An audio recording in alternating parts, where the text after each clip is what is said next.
দায়ী, তো আমি বলতাম যে আমরা দায়ী। 1 বছরের সৃষ্টি হতো, আমি তাও বলতাম যে এই সরকারের কিছু দায় দায়িত্ব আছে।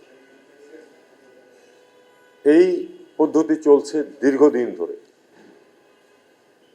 কাজেই দায় দায়িত্ব যদি আপনি ধরেন যে পলিসিগত দায় দায়িত্ব যদি কারো থাকে, সেটা হলো পূর্ববর্তী সব সরকারের আছে, সেটাকে আমরা পরিবর্তন করতে পারিনি, পরিবর্তন করা সম্ভব না। কারণ মানুষের এই নড়াচড়া বন্ধ করার সাধ্য এই সরকারের নাই, কোনো সরকারেরই ছিল না।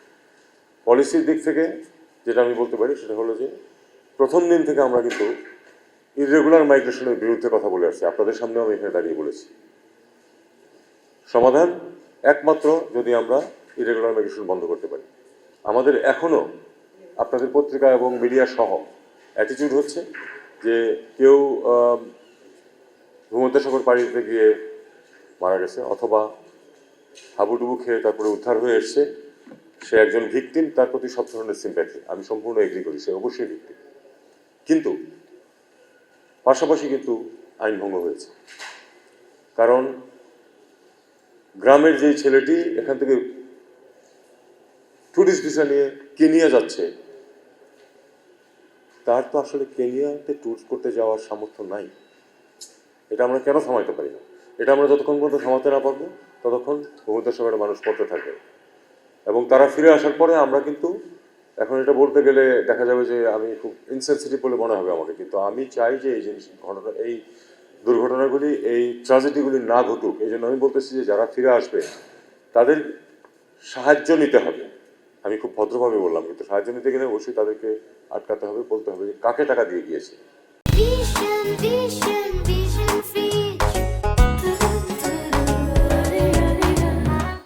আপনি যদি সেই লোকগুলিকে আটকাতে না পারেন, জেলে নিতে না পারেন, তাহলে এই সমস্যার কোনোদিন সমাধান হবে না।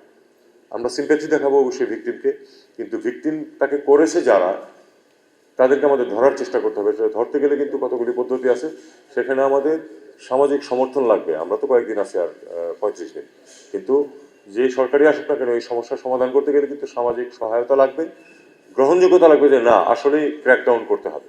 যদি সেটা করা না হয় এই সমস্যার সমাধান হবে না।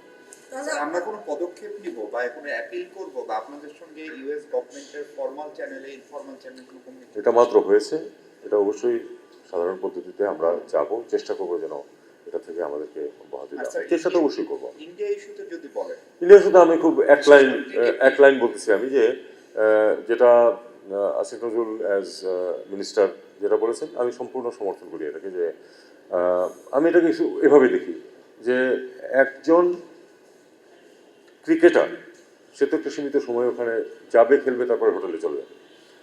তার নিরাপত্তা যদি দেওয়া সম্ভব হয়, সে কারণেই তো তাকে ফেরত দেওয়া হয়েছে অস্টেনসিভলি। তাহলে আমার এই যে টিম যাবে, শুধু টিম যাবে না, টিমের সমর্থকরা তো যাবে, খেলা দেখতে যাবে লোকজন, তাদের নিরাপত্তার প্রশ্ন আছে। আমরা কি করে বিশ্বাস করবো যে তারা নিরাপদ থাকবে? এক। দুই হচ্ছে যে হিন্দুত্ববাদী সংগঠনগুলির যে একটা বাংলাদেশ বিরোধী কার্যকলাপ এবং কথাবার্তা চলছে, সেটার প্রেক্ষিতে আসলে সত্যিকার অর্থেই তো ভারতীয় সংস্থাগুলির পক্ষে নিরাপত্তা দেওয়া কঠিন হবে সবাইকে। সেই হিসাবে যে আমরা আসলে খেলবো, কিন্তু ভারতের বাইরে খেলবো, যেখানে এই সমস্যা হবে। আর তো কিছু নাই। আমরা একটু জানতে চাচ্ছিলাম, আমার 4টা অ্যাপয়েন্টমেন্ট আছে। আমরা নতুন একটা আপনি সিদ্ধান্ত, ক্রীড়া মন্ত্রণালয়ের সিদ্ধান্তটা সমর্থন করছেন। একই সাথে ভারতের সাথে আমাদের বাণিজ্যিক সম্পর্ক বাড়ছে, তেল আমদানি করা হচ্ছে, চাল আমদানি করা হচ্ছে। আমাদের কি সম্পর্কে কোনো প্রভাব পড়বে কিনা এই ভারতের এই প্রশ্ন তো বৎসরাধিক কাল ধরে আপনারা করছেন এবং আমি দিয়ে যাচ্ছি। দেখুন, নতুন করে এই ইস্যুটা এসছে, কিন্তু এরকম বিভিন্ন ইস্যু বিভিন্ন সময় আসছে। আমি মনে করি যে প্রত্যেকটিরই কিছু নেগেটিভ ইম্প্যাক্টও থাকবেই, কিন্তু হাতে ধরে আমরা আমাদের স্বার্থ যেখানে আছে যদি থাকে, সেখানে আমরা তো কিছু নষ্ট করতে যাবো না। এখানে আমাদের স্বার্থ আছে হচ্ছে না যাওয়াতে, কারণ এখানে আমাদের লোকদের নিরাপত্তার প্রশ্ন জড়িত, কাজে আমাদের স্বার্থ না যাওয়াতে, কাজে আমরা আমাদের লোকদেরকে পাঠাবো না।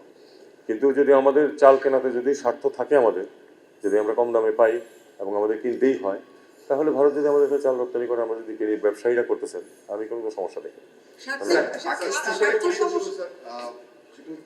বাংলাদেশে নির্বাচনের আগে ভারতীয়দের জন্য কি টুরিস্ট ভিসা স্থগিত করা হয়েছে নাকি এটা বন্ধ করা হবে? আমার জন্য এই ধরনের, আমার কাছে এই ধরনের কোনো সিদ্ধান্ত নেই। আমি যেটা করেছি সেটা হলো যে আমাদের যে মিশনগুলোতে সমস্যা সৃষ্টি হয়েছে সেখানে আমরা আপাতত ভিসা সেকশন বন্ধ রাখতে বলেছি, কারণ এটা নিরাপত্তার প্রশ্ন, এটা ইয়া প্রশ্ন, তিনটা জায়গায়। Thank you. পাকিস্তান থেকে যুদ্ধ বিমান কিনছেন, এটা কি চূড়ান্ত হয়েছে না মানে কোন সেখানে পর্যায়ে আমরা আছে? জানতে এটা আমি আজকেও বলতে পারবো না, আসলে এটা নিয়ে কথাবার্তা চলছে, চূড়ান্ত যখন হবে আপনারা নিশ্চয়ই জানতে পারবেন। পাকিস্তানের প্রধানমন্ত্রী আপনাকে ফোন করেছিল। প্রধানমন্ত্রী আমাকে ফোন করেছে। পররাষ্ট্রমন্ত্রী আপনাকে ফোন করেছে এবং আপনি আইসিসিতে মানে যেতে একটি অনুষ্ঠান হ্যাঁ, যাচ্ছি আমি, কালকে যাচ্ছি, পরশু দিন অনুষ্ঠান। সেখানে